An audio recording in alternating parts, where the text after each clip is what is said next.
রহমাতাল লিল আলামিন যখন বেলালে হাবশির দিকে তাকালেন, ডাক দিয়ে বললেন, ও গো বেলাল, সবাই আযান দেওয়ার জন্য অপেক্ষা করতেছে। বেলাল রে, আমি তো সবাইকে পছন্দ করব না, বরং আমার আল্লাহ যাকে পছন্দ করবেন আজকের এই আযান দেওয়ার জন্য আমি তাকে পছন্দ করব। আর আসমান থেকে ফয়সালা হয়েছে, আল্লাহ তোমাকে আযান দেওয়ার জন্য স্বয়ং পছন্দ করেছে।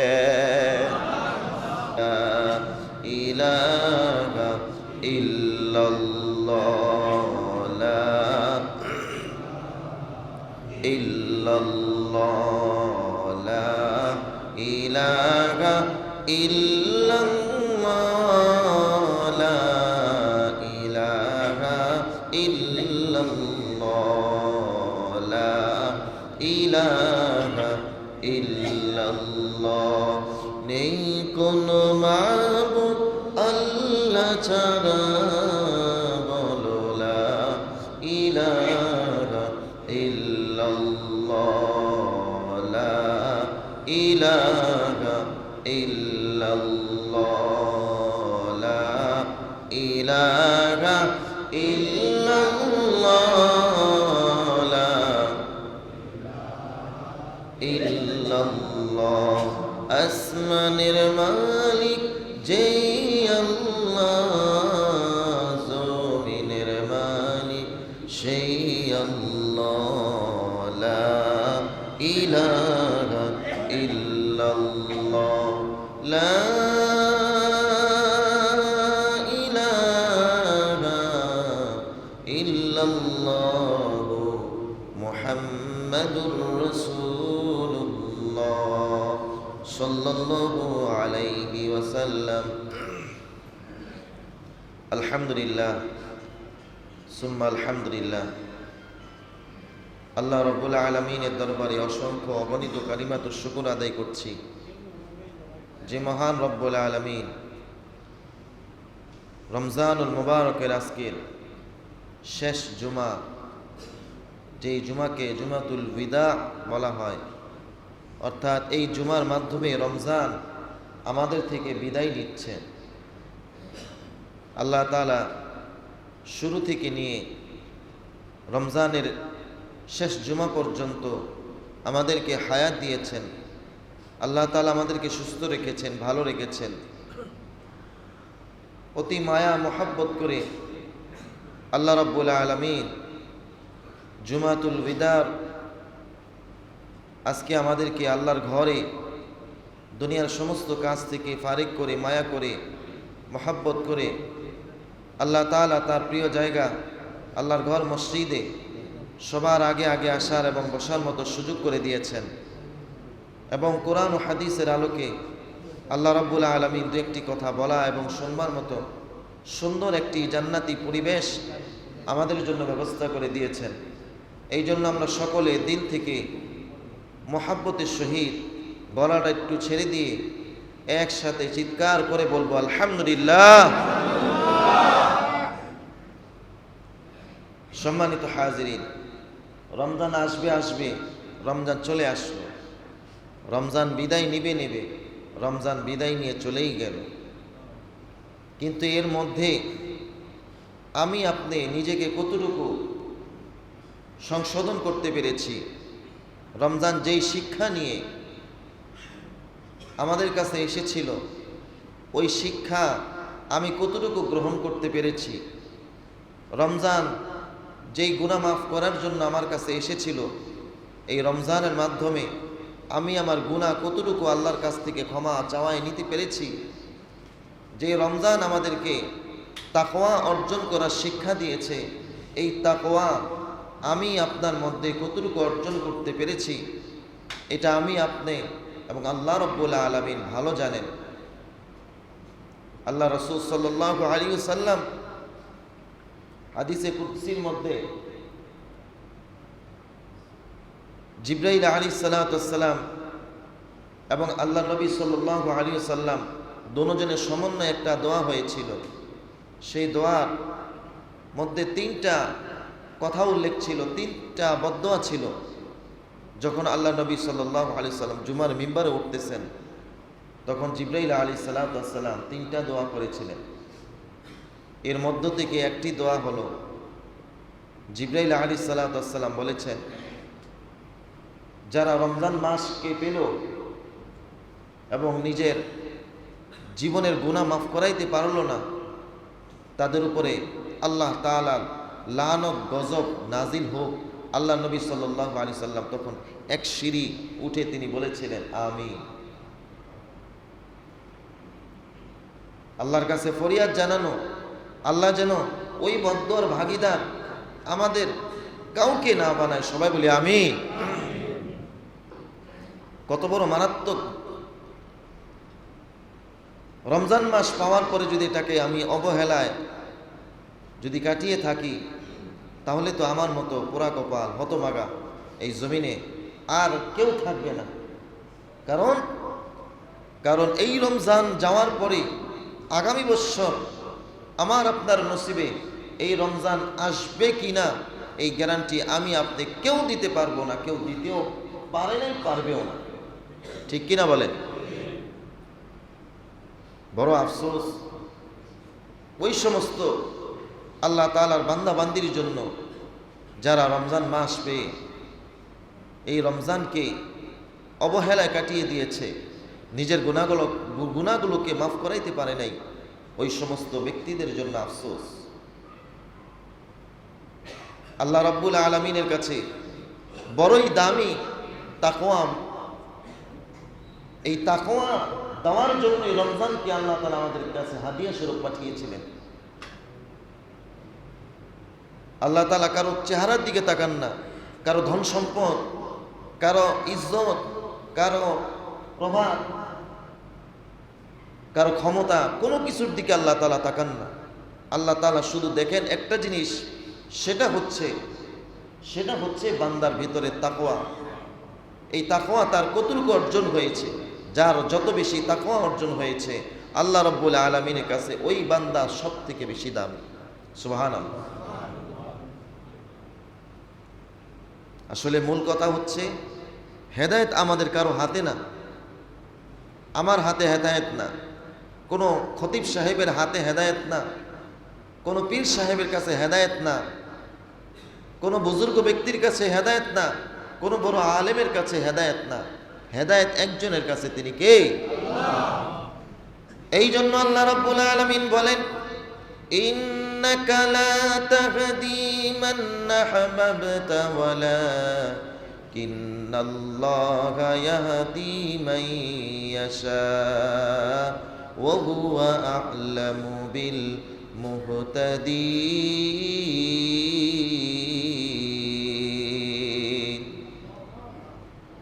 আল্লাহ রাব্বুল আলামিন বলেন, এই আয়াতখানা তখন নাজিল করেন আল্লাহ নবী সাল্লাল্লাহু আলাইহি ওয়াসাল্লাম আব্দুল মুত্তালিব যখন ইন্তেকাল করবে, যখন মুমূর্ষ অবস্থায় চলে যায়। ও মুসলমান, কথাটা খুব ভালো করে শুনবেন। আব্দুল মুত্তালিব যখন একদম মুমূর্ষ অবস্থায় চলে যায়, আল্লাহ নবী সাল্লাল্লাহু আলাইহি ওয়াসাল্লামকে আব্দুল মুত্তালিব এত নৈরাশ করে দিল। নবীর মনে প্রাণে একটা আশা ছিল যে আমার চাচা যে কোনো উপায় অন্তর হোক, হেদায়েত হয়ে যাক, মুসলমান হয়ে মরুক। সরকারে দু আলম মুমূর্ষ অবস্থায় তার চাচাকে কানে কানে বলতেছে, আমার প্রাণের টুকরা চাচা, আপনি আমার জন্য এমন একটা ঢাল ছিলেন, গোটা মক্কাবাসী একদিকে ছিল, আপনি আরেক দিকে ছিলেন। সবার সামনে আপনি দায়িত্বহীন করতে সাহসী কণ্ঠে আপনি ঘোষণা দিয়েছেন, আমার ভাতিজা মুহাম্মদ, আমি তার সাথে রয়েছি। মক্কার মধ্যে এমন কোনো ব্যক্তি নাই, এমন কোনো লিডার নাই যে আমি যতদিন তার পাশে আছি আমার ভাতিজাকে একটা টাচ করবে। এরকম বুকের পাটা মক্কার জমিনে কোনো লিডারের তৈরি হয় নাই। এমন দায়িত্বহীন করতে যিনি সদা সর্বদা সরকারে দু আলমকে সাপোর্ট দিয়েছেন, আল্লাহ নবী সাল্লাল্লাহু আলাইহি ওয়াসাল্লাম এই জন্য চেয়েছিলেন আমার চাচা মৃত্যুর সময় হলেও একবার শুধু আমার কানে কানে কালিমা পড়ুক, আমি আল্লাহ তাআলার কাছে তার এই বিষয়টা নিয়ে তাকে দোজখ থেকে জান্নাতে দেওয়ার জন্য ঝগড়া করব। সুবহানাল্লাহ। বারবার তাকে পিরাপিরি করতেছে আব্দুল মুত্তালিবকে। আরেক দিক দিয়া কাফের মুশরিক বেঈমানগুলা বলতেছে, এই আব্দুল মুত্তালিব, সারাটা জীবন তুমি আমাদের দেব দেবীর ধর্ম পালন করেছো, আমাদের বাপ দাদার ধর্ম পালন করেছো, মৃত্যুর সময় খবরদার আমাদের দেব দেবী এবং আমাদের পূর্বপুরুষ বাপ দাদাদের মুখের মধ্যে চুনকানি মেরো না। মুহাম্মদ তোমাকে কালিমা পড়াইতে চায়, খবরদার খবরদার, তুমি একবারের জন্য কালিমা পড়বা না, একবারের জন্য কালিমা পড়বা না।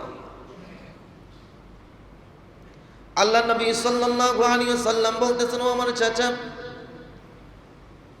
আপনি শুধু একবার পড়ার দরকার নাই, আপনি শুধু ইশারা দিয়ে একবার সাক্ষী দেন দুনিয়ার মধ্যে কোনো ইলাহ নাই, আমাদের কোনো ইলাহ নাই, ইলাহ শুধু একজন, তিনি কে? আরো জোরে কোন, তিনি কে?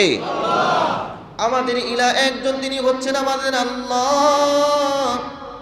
শুধু একবার ইশারা দিয়ে চাচা গো একটু বলে যান, আমি আপনার এই বিষয়টা নিয়ে আল্লাহর সামনে দরখাস্ত করতে পারবো। কিন্তু আব্দুল মুত্তালিব কোনোভাবেই মানতে রাজি না। তিনি বলতেছেন, আমি জানি মুহাম্মদ তোমার ধর্ম সত্য, তুমি সত্য, তারপরেও আমি এতদিন যেই ধর্ম পালন করে এসেছি, আমার বাপ দাদার ধর্মকে আমি ছাড়তে পারবো না, আমার বাপ দাদার মুখে আমি চুনকানি মারতে পারবো না। তুমি আমাকে রিকোয়েস্ট করো না, তুমি আমাকে আরজি করো না, এই কাজটা আমি তোমার পূরণ করতে পারবো না। নবী করিম সাল্লাল্লাহু আলাইহি ওয়াসাল্লাম এই কথা শুনে অজোরে কান্না করতে থাকলেন। আল্লাহ রাব্বুল আলামিন সরাসরি রহমতে আলমের কাছে আয়াত নাযিল করে দিলেন, ইন্নাকা লা তাহদি মান আহবাবতা ওয়ালাকিন্নাল্লাহা ইয়াহদি মান ইয়াশা। আল্লাহ তাআলা বলেন, ও নবী, ইন্নাকা লা তাহদি, আপনি হেদায়েত দেওয়ার মালিক না, আপনি হেদায়েত দেওয়ার মালিক না।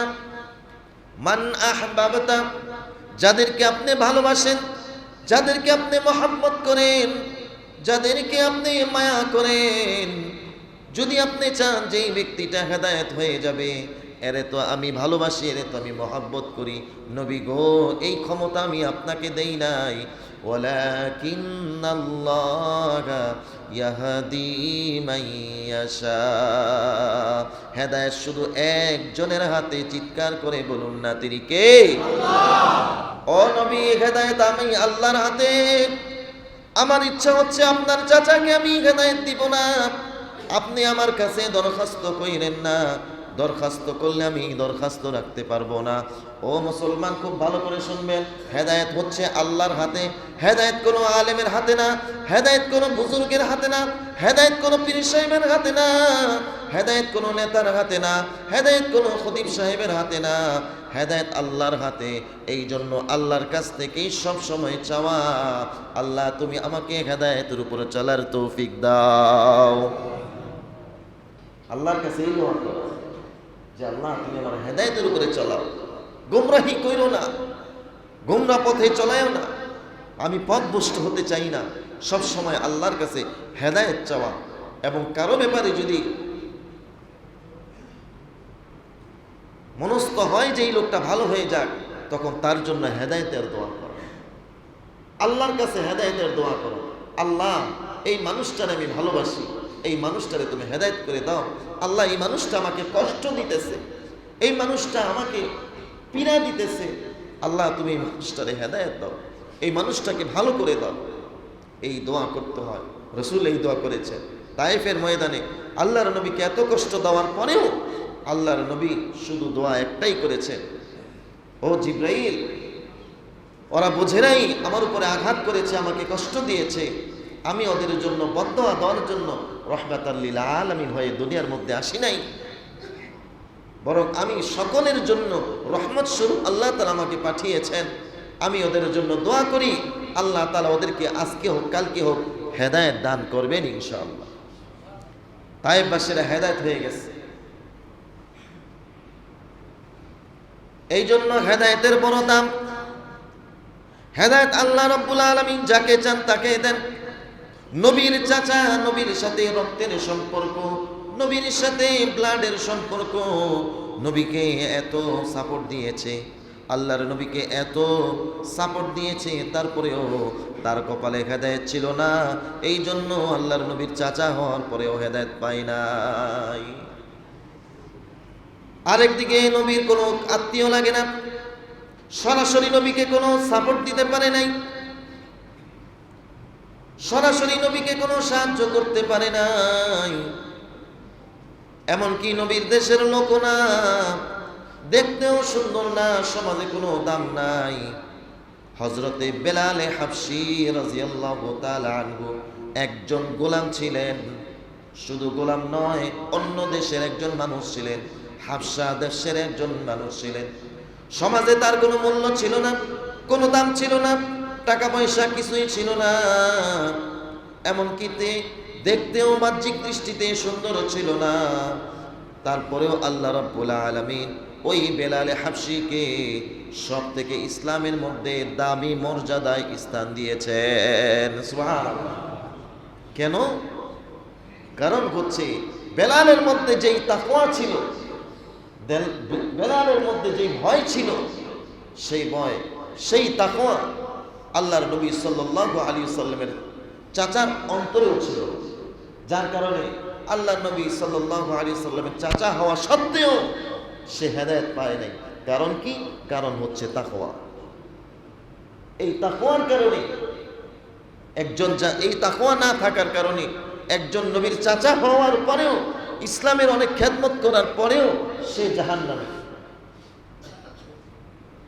আরেকজনের ভিতরে তাকওয়া থাকার কারণে সমাজের মধ্যে কোনো মূল্য নাই, কোনো প্রমাণ, কোনো ক্ষমতা নাই, বাহ্যিকভাবেও সে সুন্দর না, তারপরেও আল্লাহ রাব্বুল আলামিনের কাছে সে দামি, এবং আল্লাহ রাব্বুল আলামিন তার জন্য দুনিয়াতেই জান্নাতের ফয়সালা করে দিয়েছেন। সুবহানাল্লাহ।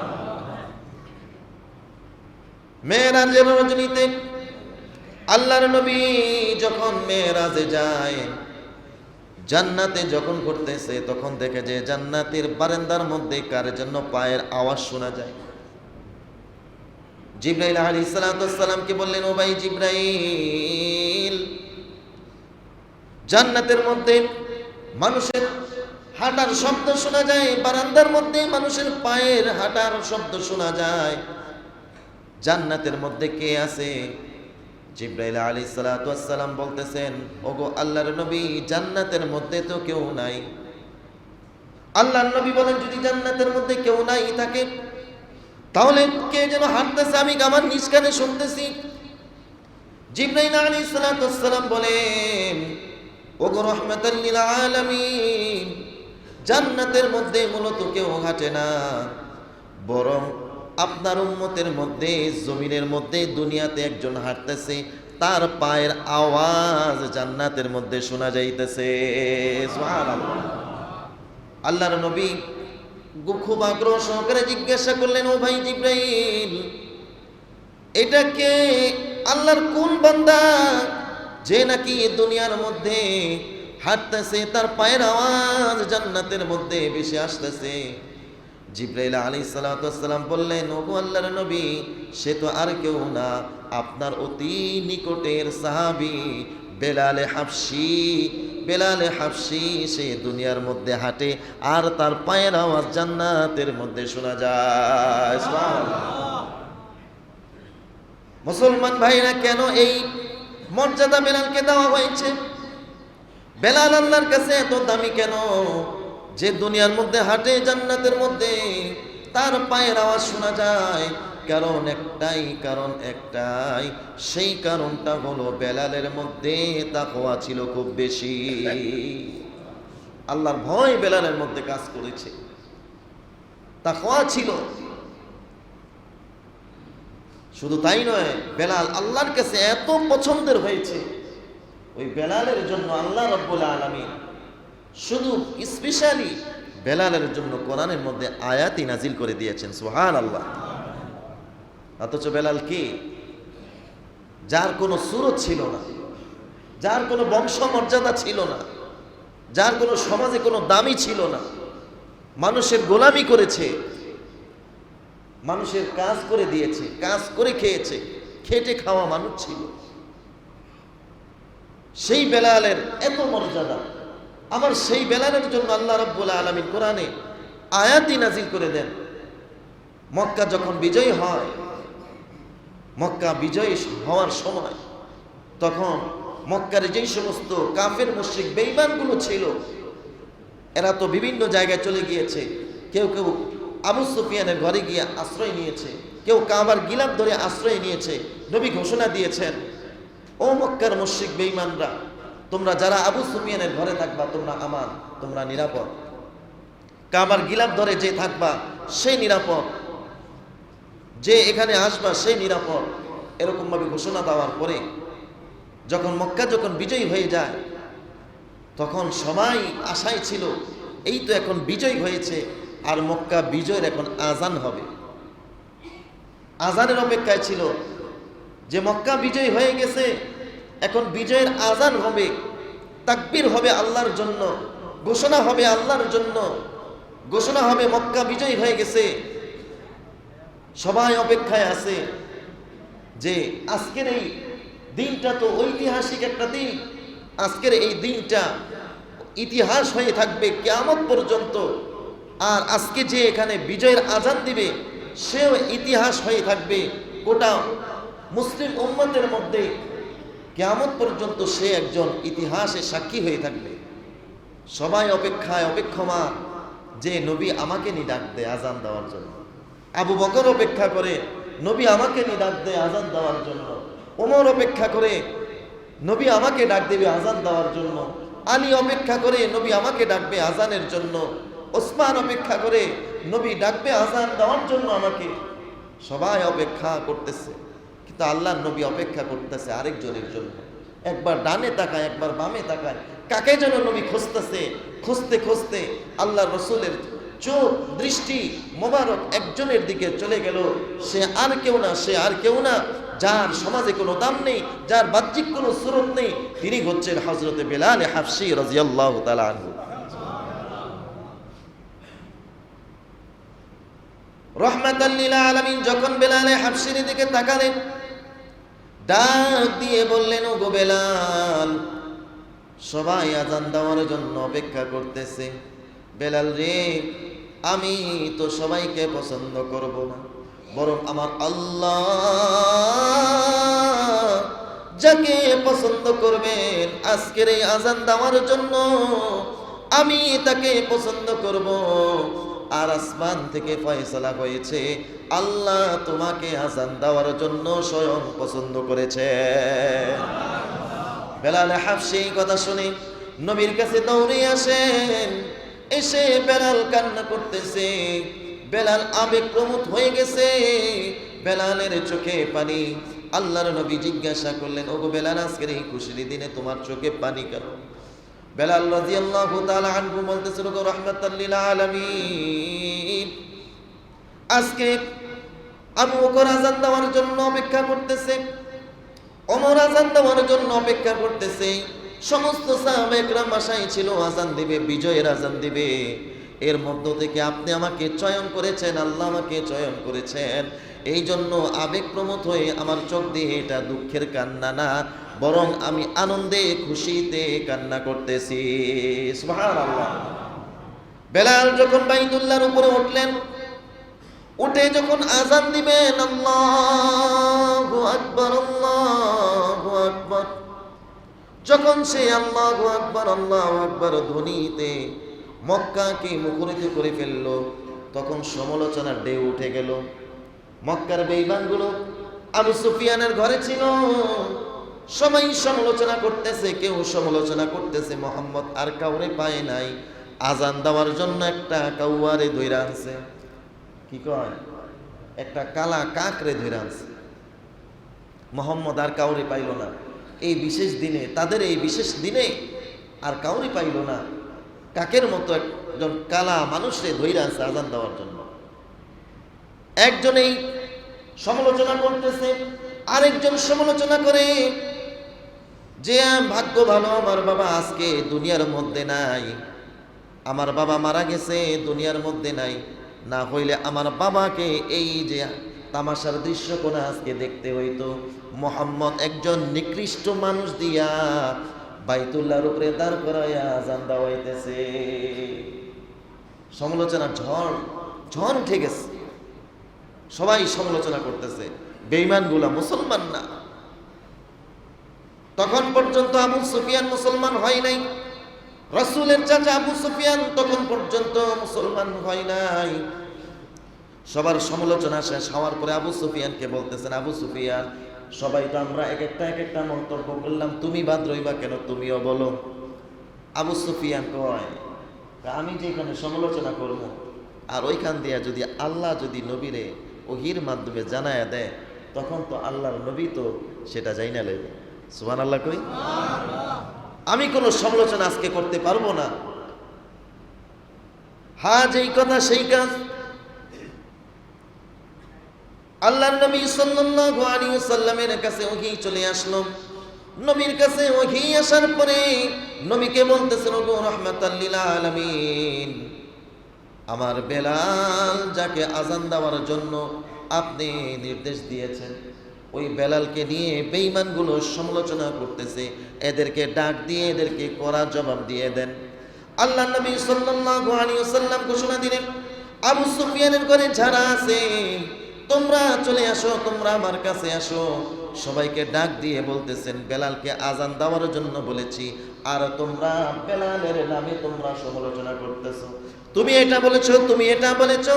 আবু সুফিয়ানকে বলে, ও চাচা, আপনাকে সমালোচনা করার জন্য বলা হয়েছে, আপনি ভেবেছেন যে আল্লাহ তাআলা আমাকে জানিয়ে দিবেন, এই ভয়ে আপনি বেলালের ব্যাপারে সমালোচনা করেন নাই। আপনারা জানেন নাকি কার ব্যাপারে আপনারা সমালোচনা করেছেন? আল্লাহ রাব্বুল আলামিনের কাছে এই লোকটা এত দামি, এত দামি, যার ব্যাপারে আল্লাহ স্বয়ং এইমাত্র আমার কাছে আয়াত নাজিল করে দিয়েছেন। সুবহানাল্লাহ। আল্লাহ রাব্বুল আলামিন আয়াত নাজিল করেন, ইয়া আইয়ুহান নাসু ইন্না খলাকনাকুম মিন যাকারিন ওয়া উনসা ওয়া জাআলনাকুম শুউবান ওয়া ক্বাবাইলা লিতাআরাফু ইন্না আকরামাকুম ইনদাল্লাহি আতকাকুম ইন্নাল্লাহা আলিমুন খাবীর।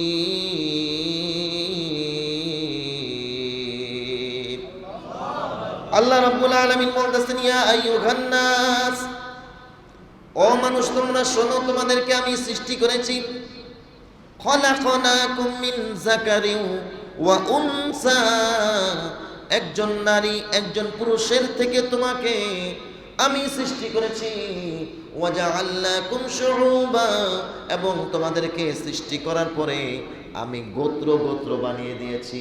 তুমি কুরাইশ গোত্র, তুমি আনসার গোত্র, তুমি শাক গোত্র, তুমি মাতবর গোত্র, তুমি অমুক গোত্র, গোত্রে গোত্রে তোমাদেরকে আমি বন্টন করে দিয়েছি। এই জন্য না তোমরা একজন আরেকজনের উপরে বাহাদুরি দেখাইবা, তোমরা একজন আরেকজনের সাথে অহংকার করবা, তোমরা একজন আরেকজনের উপরে জুলুম করবা, নির্যাতন করবা। এই জন্য তোমাকে আমি তোমাদেরকে গোত্রে গোত্রে বানাই নাই, লিতাআরাফু, তোমরা যেন একজন আরেকজনকে চিনতে পারো, বুঝতে পারো, একজনের ব্যথায় যেন আরেকজনের ব্যথিত হতে পারো, একজনের দুঃখে যেন আরেকজনের দুঃখী হতে পারো। এই জন্য তোমাদেরকে আমি বিভিন্ন গোত্রে বানিয়েছি। শুধু তাই নয়, তোমরা জেনে রাখো, ইন্না আকরামাকুম ইনদাল্লাহ, আল্লাহ রাব্বুল আলামিনের কাছে কোনো ধলার দাম নাই, আল্লাহ রাব্বুল আলামিনের কাছে কোনো সুন্দরের দাম নাই, আল্লাহ রাব্বুল আলামিনের কাছে কোনো টাকাওয়ালার দাম নাই, আল্লাহ রাব্বুল আলামিনের কাছে কোনো ক্ষমতাদারের দাম নাই, বরং আল্লাহ রাব্বুল আলামিনের কাছে দাম তার বেশি যার মধ্যে আল্লাহ রাব্বুল আলামিনের তাকওয়া রয়েছে। সুবহানাল্লাহ। যার মধ্যে আল্লাহ তাআলার তাকওয়া রয়েছে। আর এই তাকওয়াকে অর্জন করার জন্য আল্লাহ রাব্বুল আলামিন এই মাহে রমজানকে আমাকে আপনাকে হাদিয়া দিয়েছেন। এই জন্য তো আল্লাহ তাআলা বলেছেন কুতিবা আলাইকুমুস সিয়াম কামা কুতিবা আলাল্লাযীনা মিন ক্বাবলিকুম লাআল্লাকুম তাত্তাকুন।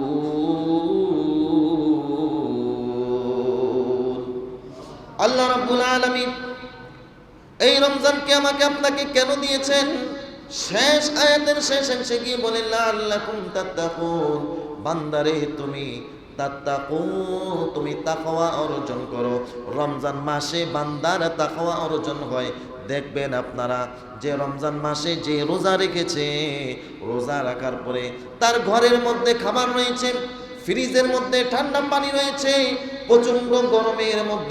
প্রচন্ড গরমের পরেও ঘরের মধ্যে যায়, পানির তৃষ্ণা লাগে, ক্ষুধা লাগে, জানলা লাগানো, দরজা লাগানো, কেউ নাই, ঘরের মধ্যে কেউ নাই, তারপরেও সে তার রোজাটা ভাঙে না, তারপরেও সে ফ্রিজ থেকে পানি নিয়ে খায় না, তারপরেও তার পেটের মধ্যে ক্ষুধা, সে চাইলে খাইতে পারতো তার ঘরের থেকে খাবার, তারপরেও সে খায় না।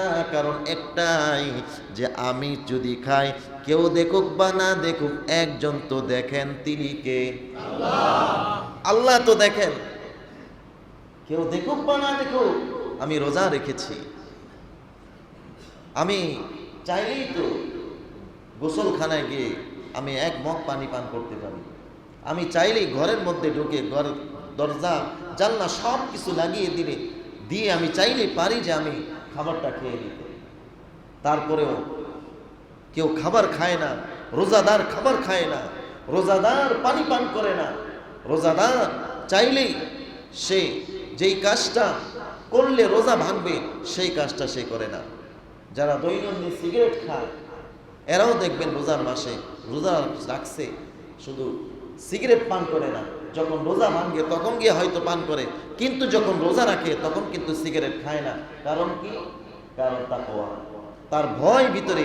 যদি আমি সিগারেট পান করি তাহলে তো কেউ দেখুক বা না দেখুক, একজন তো ঠিকই দেখবেন, তিনি কে? এই জন্যই রমজান মাসে বান্দার অন্যান্য মাসের তুলনায় আস্তে আস্তে তার ভিতরে তাকওয়া অর্জন হয়, তার ভিতরে ভয় হয়। এটা একটা অভ্যাসে পরিণত হয় যে কেউ দেখুক বা না দেখুক, একজন তো ঠিকই দেখতেছেন, তিনি হচ্ছেন আল্লাহ, তিনি হচ্ছেন আল্লাহ। এই যে একটা ভয়, এই ভয়টা যদি আমরা সমস্ত কাজে লাগাতে পারি, তাহলে দেখা যাবে আল্লাহ তাআলা ওই যে বেলালকে যেমন দামি বানিয়েছেন, আল্লাহ রাব্বুল আলামিন আপনাকে আমাকে দুনিয়ার মধ্যেও দামি বানাবেন। মরার পরে আল্লাহ রাব্বুল আলামিন আমার আপনার জন্য জান্নাত প্রস্তুত করে দিবেন। সুবহানাল্লাহ। তাহলে রমজানের বিশেষ শিক্ষা হচ্ছে, আমাদেরকে এতদিন শিক্ষা দিয়ে দিয়েছেন যে এই রমজানে তোমরা তাকওয়া অর্জন করো, আল্লাহর ভয়কে অর্জন করো। যদি ভয় অর্জন করতে, এই ভয়টা যদি শুধু রমজানকে কেন্দ্রিক না হয়ে, যদি এই ভয়টা যদি সমস্ত কাজে থাকে, সমস্ত ব্যাপারে থাকে, তুমি গেছো মানুষের সাথে অন্যায় করতে, যদি ভয় করো আরে এই মানুষটা কিছু বলুক বা না বলুক, হাসরের ময়দানে তো একজন আমাকে ঠিকই ধরবেন, একজন তো আমার বিচার ঠিকই করবেন, তিনি কে? হারাম কামাই করতে গিয়েছি, তখন যদি আমার ভিতরে এই ভয়টাই কাজ করে, হায় রে আজকে আমি হারাম খাইতেছি, হারাম কামাই করতেছি, কেউ কিছু বলবে না, কেউ কিছু অভিযোগ করবে না, কিন্তু আল্লাহর সামনে তো দাঁড়াতে হবে, আল্লাহ তো আমাকে ঠিকই পাকড়াও করবেন। জিনা করতে গিয়েছো বান্দা, তখন যদি চিন্তা করো হায় রে কেউ জানুক বা না জানুক, কেউ বিচার করুক বা না করুক, এই জিনা করতেছি এখন তো মজা, কিন্তু মরার পরে তো আল্লাহর সামনে নাপাক শরীর নিয়ে, নাপাক অন্তর নিয়ে কেমনে দাঁড়াবো? আল্লাহ যদি জিজ্ঞাসা করে বান্দা এই দিন তো আমি ছিলাম, ওই দিন আমাকে দেখে আমার সামনে কেন তুই জিনা করেছিস, আজকে জবাব দে। উপায় আছে? এই ভাবনাটা যদি আমার আপনার ভিতরে আসে, এই যে রমজানের এই ভাবনাটা যে আমি যদি খাই, আমি যদি পান করি, কেউ দেখুক বা না দেখুক, আল্লাহ তো ঠিকই দেখতেছেন। এই ভয়টা আমি যদি আমার সব সময় কাজে লাগাইতে পারি, তাহলে দেখবেন আমার দ্বারা কোনো গুনাহ হবে না, আমার দ্বারা কোনো অন্যায় হবে না, সমাজও সুন্দর হয়ে যাবে, দেশও সুন্দর হয়ে যাবে। দেখবেন আল্লাহর থেকে গজব সমস্ত কিছু বন্ধ হয়ে যাবে, আমার জীবনের পেরেশানি বন্ধ হয়ে যাবে। আল্লাহর পক্ষ থেকে রহমত আর সুকিনা আমার উপর, আপনার উপরে, দেশের উপরে নাজিল হতেই থাকবে। সুবহানাল্লাহ।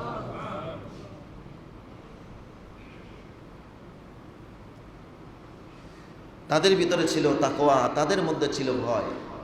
খলিফাতুল মুসলিমিন হযরত ওমর ফারুক রাদিয়াল্লাহু তাআলা আনহু যখন তিনি খলিফা, তখন দুই ব্যক্তি, তাদের পরস্পরের দুইজনের দুইটা জমিন, মাঝখানে একটা আইল আছে। আইল চিনেন না আপনারা? এই আইলটা দুজনের সমন্বয়ে আইলটা হয়েছে। একজন আরেকজনকে বলতেছে তুমি আমার জায়গা বেশি নিছো, আরেকজন বলতেছে যে না তুমি আমার জায়গা বেশি নিছো। দুইজনের মধ্যে একটা দ্বন্দ্ব হয়ে গেছে। দ্বন্দ্ব কোনোভাবে নিরসন করতে পারতেছে না। এই দ্বন্দ্ব নিরসনের জন্য দুজনের মাথায় বুদ্ধি আসলো যে এই দ্বন্দ্ব আমাদের পরস্পরের মাধ্যমে নিরসন হবে না, চলো খলিফাতুল মুসলিমিন হযরত ওমর ফারুক রাদিয়াল্লাহু তাআলা আনহু, ওনার বিচার খুব সূক্ষ্ম, ওনার কাছে গেলে আমরা ভালো একটা বিচার পাবো, একটা পরামর্শ পাবো, যার মাধ্যমে আমাদের পরস্পরের দ্বন্দ্ব, আমাদের ঝগড়া, এটা একদমই নিরসন হয়ে যাবে।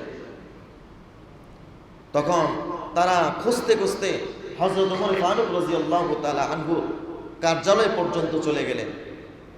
তাদের দুইজনের মধ্য থেকে কেউ ওমর রাদিয়াল্লাহু তাআলা আনহুকে দেখেন না। জিজ্ঞাসা করলেন খলিফাতুল মুসলিমিনের বাড়ি কোনটা, তার কার্যালয় কোনটা? লোকেরা দেখিয়ে দিল যে এইটা তার বাড়ি, এখন তো তাকে পাওয়া যাবে না, এখন তো তার বিশ্রামের সময়। এই কথা শোনার পরেও দুইজন ব্যক্তি ওমর রাদিয়াল্লাহু তাআলা আনহুর বাড়িতে চলে গেলেন। জিজ্ঞাসা করলেন খলিফাতুল মুসলিমিনের কাছে আমরা এসেছি, অনেক দূর থেকে এসেছি, তাকে খুবই দরকার।